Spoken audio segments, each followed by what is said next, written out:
On the road to Macstock with Jeff Gamet of the Context Machine. This is MacVoices.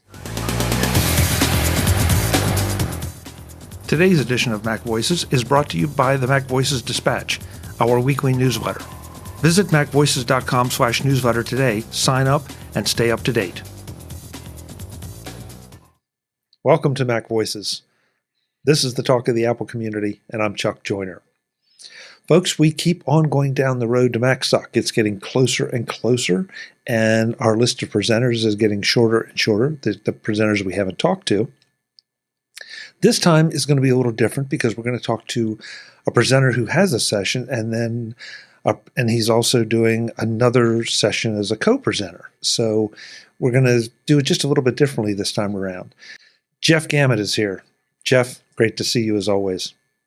Chuck, it's always a treat to see you. I'm glad you did the clarification about the list getting shorter and shorter, because for a moment I was afraid you knew something that I didn't know, and we were like dropping like flies. But knowing it's just those of us that you haven't had a chance to sit down with yet, okay. Deep breath. I'm okay now. Well, but you know what? If there are enough flight cancellations, you may have to fill in for several hours. You know, if that's the case, Chuck, I think you and we could make it a very entertaining event. Yeah, and it might put a nail in Macstock's coffin too. I'm not sure. Well, or Mike next year might say, you know, love you, but not that much. Yeah, yes. Don't let the door hit you in the backside on the way out. Mm-hmm.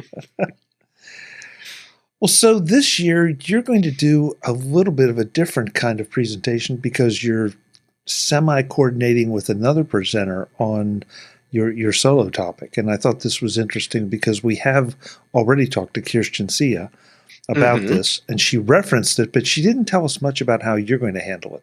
So, and if I understand it correctly, your session could also be pretty much seen as just a standalone. Oh, sure. I think either of our sessions can be seen as standalone. And what we're doing, I'm actually really excited about it because, well, first, Kirsten is awesome.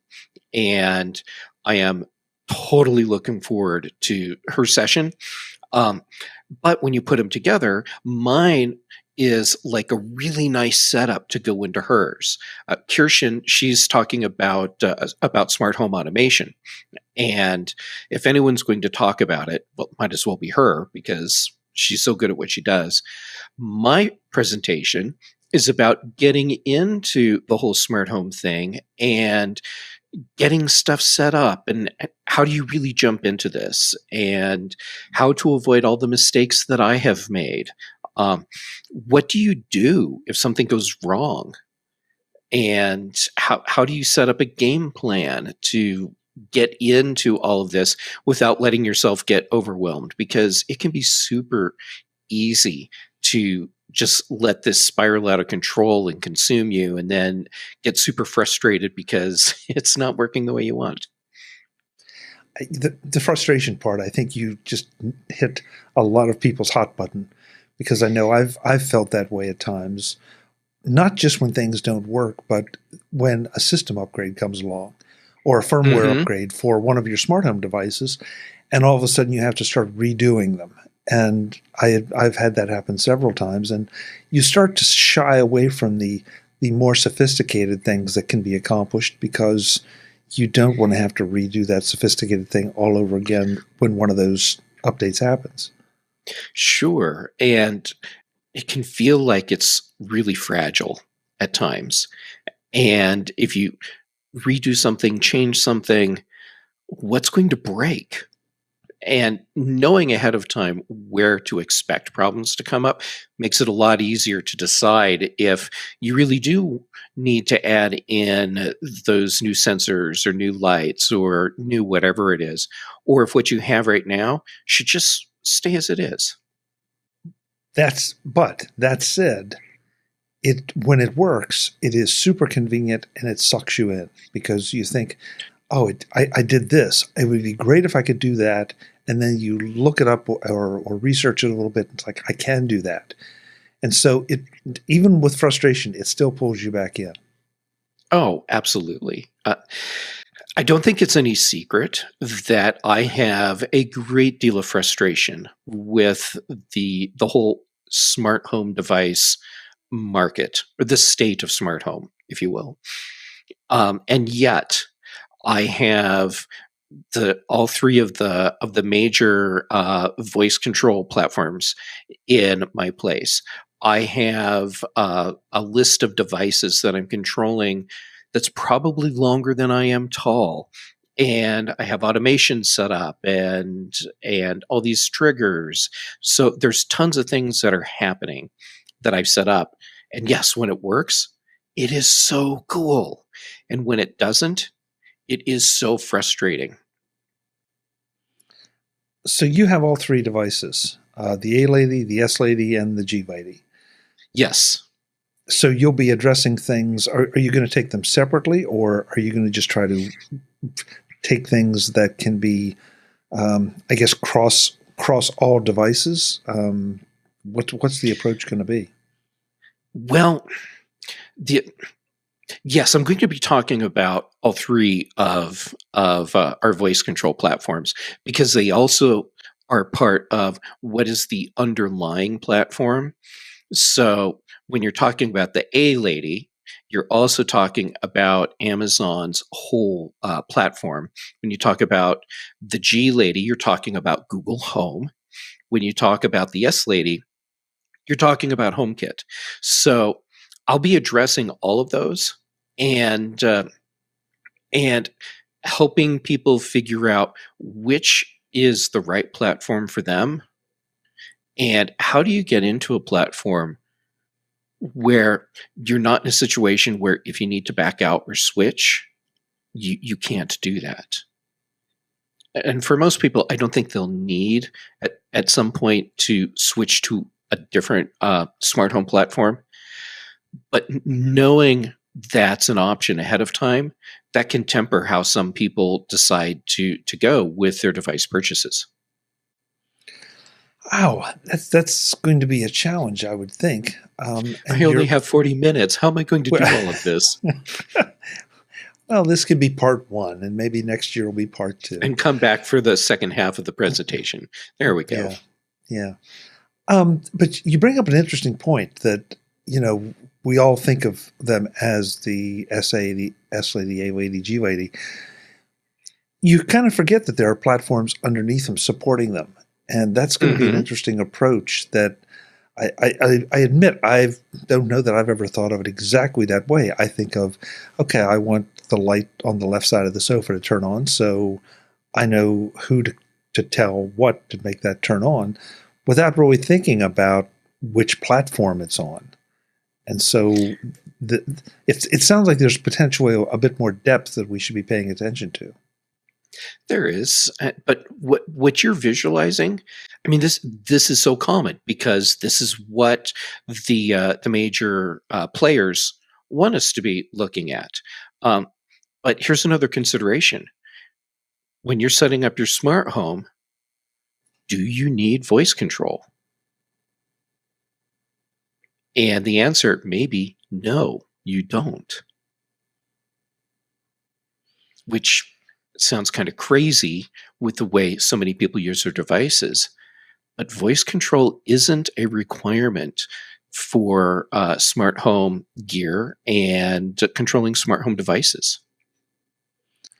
I am embarrassed because, I assume that you would be talking about the smart home or the voice assistants, but I've talked to the people at Flick at CES. I've talked to a number of things that provide alternate home automation controls that have nothing to do with voice. And yet I'm just as bad as the rest of the world. I get sucked into the voice commands. Well, first, Chuck, don't feel embarrassed. There's probably a lot of other things in our lives that are far worse than just equating the voice command with the smart home platform. That's part of the marketing. But then the other thing is a lot of people don't realize that there are all these other ways to control devices. Keep in mind when you buy some sort of smart light or smart switch, whatever it is, the packaging has marketing stuff on it to help you entice or to help entice you into that purchase. And part of that does include works with A lady, works with S lady. And that's the marketing doing its job. So I suppose the marketers that brought us to this point either deserve a raise or some sort of punishment. But either way, it's been very effective. Yeah, it has, and I will confess, and because I know you're one too, but the fact that we've grown up with Star Trek, and watching everyone interact with computers in a voice command kind of way, the whole way from the original series. That's kind of the way we think about it, or that's the way we think it should work. We're not quite there yet.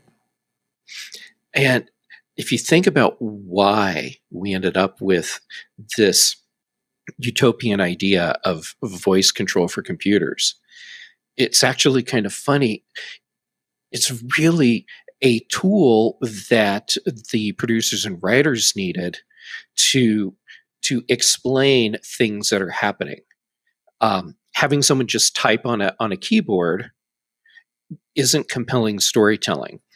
But if you have the person typing on the keyboard and they're saying, and now I'm at the command line and I'm inputting this information and the computer is now telling me this information, that's not compelling either. But if you say, computer, how close are we to the supernova and how soon is it going to explode? And the computer comes back and says, we are 10,000 kilometers away and we have 13.5 seconds until detonation. Okay, now you've got a compelling story going on. And that's what we want from our voice control technology. That's what we expect, and it's what we've been led to believe we have, and yet we're not there, which is part of the reason why we have frustration with these technologies. Open the pod bay doors, Hal. Right. And that is one of the most accurate representations of the state of voice control. Because what does Hal say? I'm sorry, Dave. Sorry, Dave. I can't do that. You can tell, folks, we've spent way too much time watching these things. We have. When we can recite them to each other. Well, so Jeff, then let me maybe try to put words in your mouth. Are you an advocate of maybe not using the voice assistants and settling for something just a little bit more analog? Not necessarily. I'm an advocate of creating a game plan, figuring out what it is that you need to do, and then what you want to do, finding the balance there, and then deciding for yourself what's going to be the best way to make that happen. And it might be for some people, it's speaking to a smart speaker or their Apple Watch or their phone and issuing commands, and those things happen.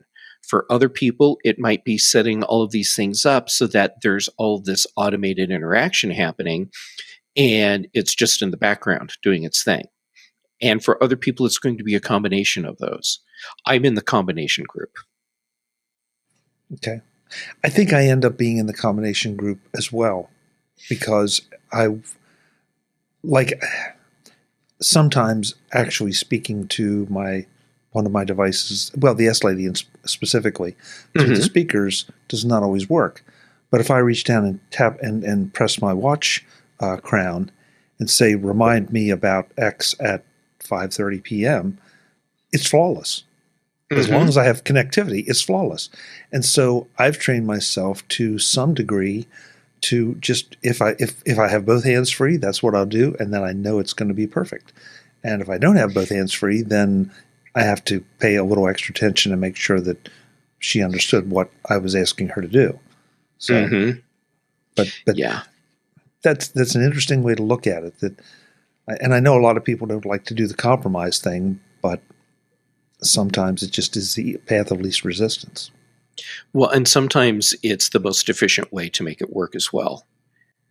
And well, I've been bagging on some things about smart home and home automation. Uh, I You wouldn't think it when you see me saying inappropriate things to my HomePod because I told it to turn on the lights and instead it turned off the music. But I really, really enjoy playing with all this and experimenting and pushing the boundaries and seeing what I can accomplish, what things I can bring together and use in ways that hadn't occurred to me before. And it's so much fun. Yes, it's frustrating at times, but it is a lot of fun. I'm with you. It is very satisfying once you find something and make it work and bend it to your will, if you will. That you can depend on. It is a great feeling, and I had a realization of that recently because I was traveling for business and I walked into the hotel room and said, "So and so, turn on the lights," and nothing happened because, of course, I'm not at home. There's no smart assistant there, and it's like, oh my God, I've become so used to that and so dependent. Now I've programmed myself to do that, and so that's a good sign, I think. Not sure, but I think. Let's go with it's a good sign. All right. So, Chuck, since you shared that, here's the one that got me. I have a trigger system set up so that when I get home and come into my place, if it's dusk or later, certain lights turn on automatically when I come in, so I don't come into a dark house. And there was one day where it didn't work, and I'm like, oh, crap, that's a problem because having that come on is really nice. And so I started troubleshooting and I'm going through all of this stuff, trying to figure out what's wrong. I considered actually removing the device from HomeKit and re-adding it. And it wasn't until about half an hour into my troubleshooting, I thought, is the battery dead? And sure, it was just a dead battery. Yep. But again, it is easy to get so used to it, and I think that's a certain measure of success of some of the devices and what we have. So if it sounds like we're beating on them in the bad way, we're not. We just want them to be better. We want them to be more reliable, but they're still pretty darn useful right now if you set them up for the things that they're good at. I agree. And they can be a lot of fun too. Yeah. Well, so at this point, I want to make sure that folks know that Mike Potter has given everyone a code to save $30 on attending Macstock. So if you're coming, just go to Macstock Conference and Expo. And Jeff, your code is? My code's Gamet. So it's my first initial and last name, JGAMET. Okay, that's perfect. Mine, of course, is MacVoices. You can use either one of ours. You can't stack them, sorry. They are good for both the 2-day sessions and the 3-day sessions, or the 2-day version, which is the weekend proper, and then the 3rd day, the Friday, which is the workshops. You can take $30 off of either package using those codes or using any of the codes from any of the other speakers we've had here on the road to Macstock. So save $30, but come and join us because we're going to have fun. Chuck, have you been sharing the money saving hack for that if you're coming with someone else? I have not.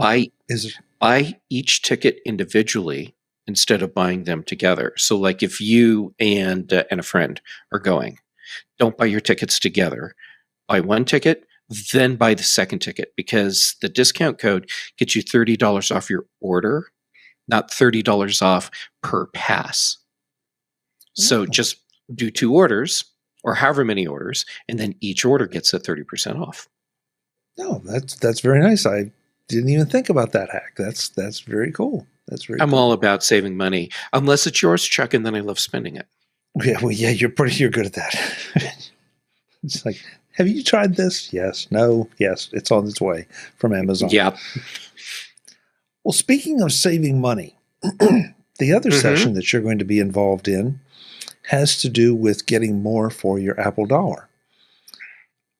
Unfortunately for the audience, you were desperate enough to reach out and touch me as the second part of the presentation. So we're going to do this together. Now, see, from my perspective, you had this great presentation idea and were desperate enough to reach out to me. And then I said, sure, I would love to do this with you. So what you just told the audience is that we're going to be two desperate people up there presenting on how to save them money. What could possibly go wrong?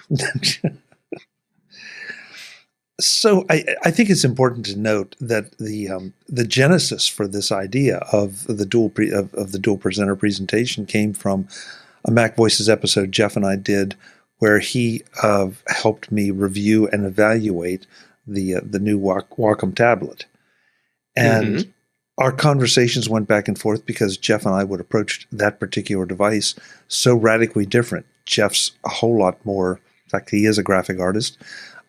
I'm not by any stretch of the imagination. And yet, there are different ways we could use the tablet.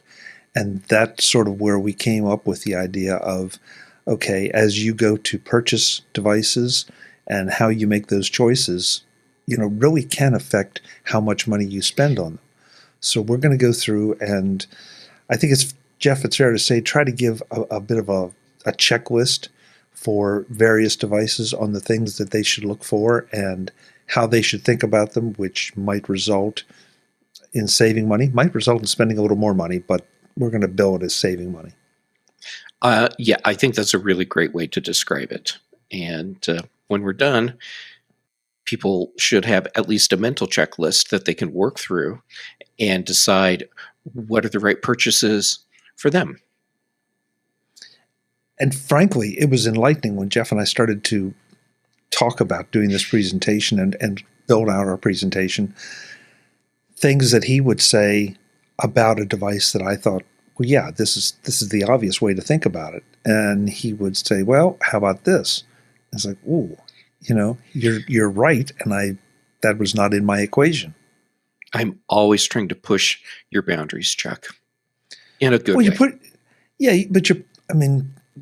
You and I love to joust back and forth here, but I think it is good because you brought a different perspective to a number of the devices than that I have, just because of what you do with those devices. It always seems to come back to that. What do you do with the device? That's actually one of the things that has me excited about this session. And it's because you and I do use a lot of the same devices, but in different ways. And getting to see someone else's perspective on how to use the technology that we rely on every day, first, it's cool. But then second, it gives you new ideas on how to use those devices that you have, or maybe shows you a device that you had discounted because you didn't think it was right for you, but maybe there's a use case. And the idea that, the idea that you don't necessarily have to buy the biggest, baddest, most expensive, top-of-the-line thing in every category. Maybe there are categories that is absolutely the right device. Maybe there's some categories that you can save a little money and you'll never even realize that you bought something that wasn't the top of the line. I think too many people get hung up on top of the line, and they should get hung up on what's the right device for me. I think a great example, and we're not going to be talking about this particular piece of hardware because it's not Macstock, but televisions. Everybody wants to, you go in and salivate over the deepest blacks at Best Buy, and you look at the $8,000 and $9,000 televisions, and then you go and bring a TCL home that is $800, $700, $600, $500, And you really can't tell the difference unless you are a super video aficionado. And, now that we've gone off the rails, TCL, in many cases, is a smart choice for television. You don't have to spend the multi-$1,000 price tag to get the right TV for you. Sometimes you do, but if you don't, great, save some money. Maybe buy a sound system to go with that TV. Right. And yeah, you're right. Since we are off the rails, it also depends on what you're feeding it. Are you feeding it Blu-rays, or are you feeding it streaming? And how fast or is do your you internet play speed? video games? Or do you? Well, see, that's something I never even think about. So there you go.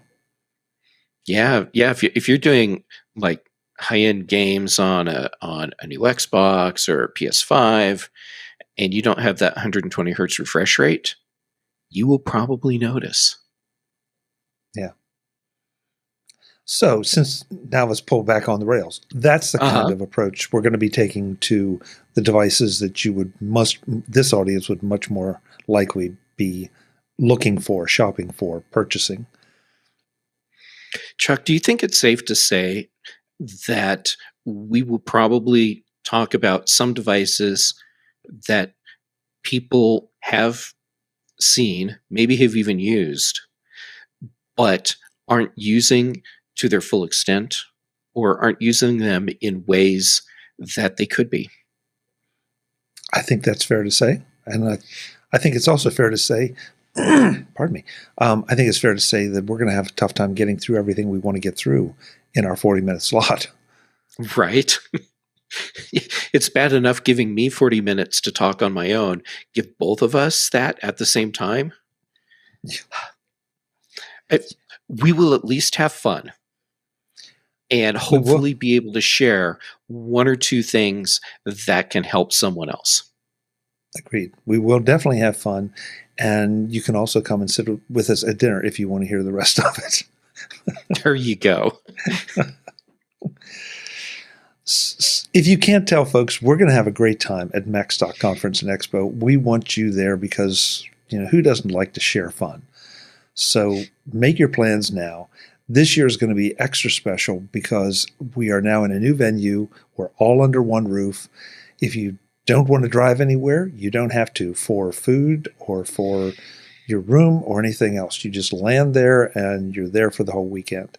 So Macstock Conference and Expo.com. Use the code JGamet or MacVoices to get $30 off.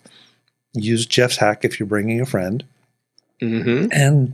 And come and have a great time.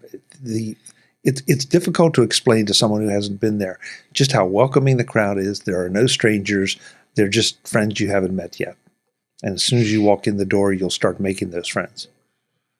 That is so true.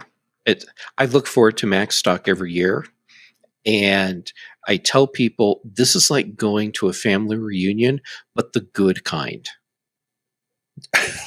It's just so much fun, and it's so great to get to spend all of this time with other people that are really into Apple gear. And for heaven's sake, don't be intimidated. I've heard that once or twice. That, well, I really don't know enough to come to this conference. Absolutely. If you are interested in Apple gear, that's all the qualification you need. And you're going to go home with a lot of ideas and a lot of information, but never feel like you shouldn't be there because you don't know enough. That none of us know enough. That's why Jeff and I will be in the audience listening to all the other speakers that you've heard on the road to Macstock give their presentations, because we don't know what they know. So we want to learn just as much as you do. I agree. I sit in as many sessions as I possibly can because I will learn something. Yeah. And that's that and the fellowship, the learning and the fellowship are what the whole event is about. So I agree. Jeff, you and I will be talking, I'm sure, between now and then, because we still have a presentation to finish polishing. But I will see you in person in Crystal Lake, Illinois, in about as we record this, give or take 2 weeks. And we'll have 2 some fun. weeks? Oh, man. No, actually, it's going to be awesome. I'm so looking forward to it. These next 2 weeks are going to fly by, and it's just going to be awesome.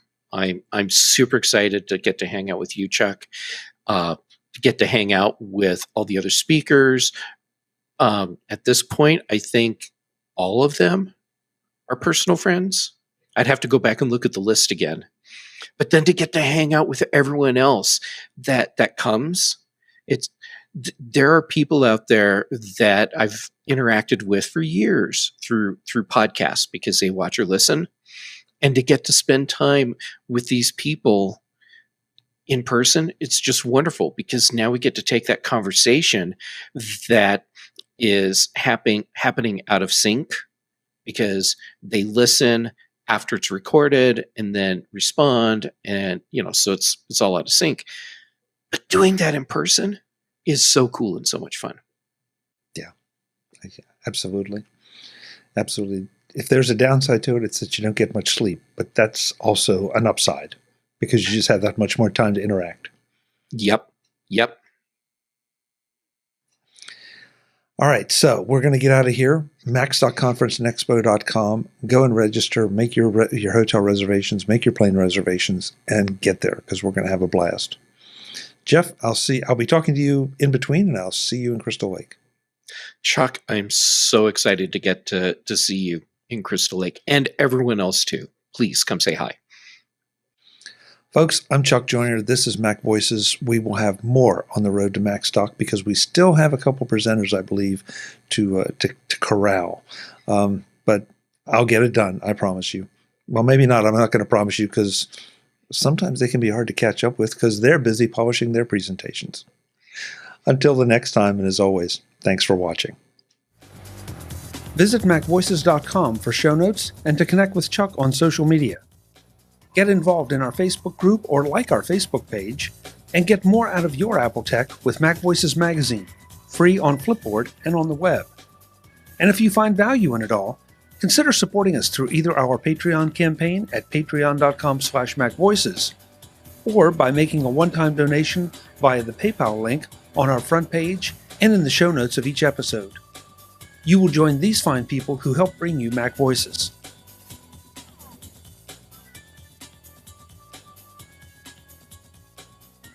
Advertising handled by Backbeat Media at backbeatmedia.com. Bandwidth provided by CashFly at cashfly.com.